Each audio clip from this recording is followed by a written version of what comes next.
ለኔ ግን ዛሬ ኩራቱ አለች ኢትዮጵያ አልሞተችም ባለቤት ነን ያሉ ሰዎች ግን አኩርተውኛል። እንድ ኢትዮጵያዊነት ማለት እሱ ነው። ኮርቼባቸዋለሁ። አላቅም የቴዲን ፍላጎት ምን እንደሆነ ወጥቶ መናገር አለበት ያልኩትም ለዛ ነው። ደብል ሜሴጅ ደብል ሲግናል የተላከ ደብል ሲግናሎች አሉ። እኔ የተረዳውባቸው ሲግናሎች አሉ፣ ያልተረዳዋቸው ሲግናሎች አሉ። ስለዚህ እነዚህ የኦሮሞ ወጣት ዘፋኞች ሙዚቀኞች መተው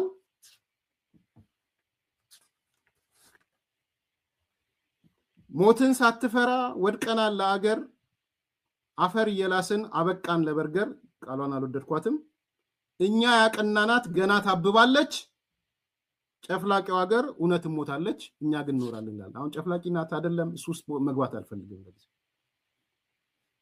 ግን ንዴት የሚያወጣው ነገር አደገኛ ነው የምላችሁ ለዚህ ነው።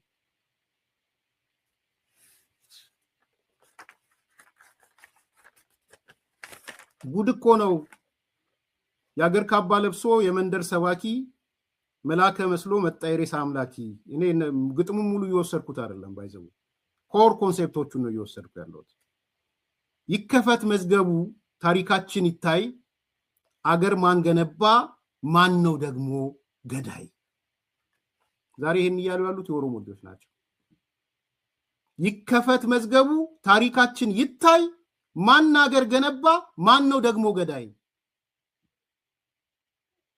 አድዋ ይናገር ርዕሴን የሚያረኩት ለዛ ነው። እነሱም ተናግረዋል። አሁን አድዋን ኦውን አድርገውታል የኦሮሞ ልጆች። እኔ የምፈልገው እሱን ነው። አድዋን ኦውን እንዲያደርጉት ነው የኦሮሞ ልጆች። ከፈለክ በላቸው ብልጽግና በላቸው ገንዘብ ተከፍሏቸው ነው በላቸው ምናምን የፈለገን በላቸው። አጌነስ ተናግረውም ሊገኙ ይችላሉ። በነገራችን ላይ አድዋ ይናገር ባንዳ አገር ሲሸጥ ባልቻ በጎራዴ ለይተን እንወቅ ጀግናና ነጋዴ። ለአገሩ ብሎ ህይወቱን የሰዋ ይመስክር ታሪኩ ይናገር አድዋ ይናገር አድዋ።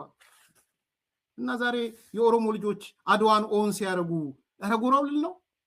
ኢትዮጵያን ኦን ሲያረጉ ረጉራው ልል ነው። አለች ኢትዮጵያ ትቀጥላለች ለምልማ ሲሉኝ አራልላቸው ነው ወይንስ እሰየው ኢትዮጵያ ሞተች ድንኳን ጣሉ እናልቅስ አለ ብለው ቴዲን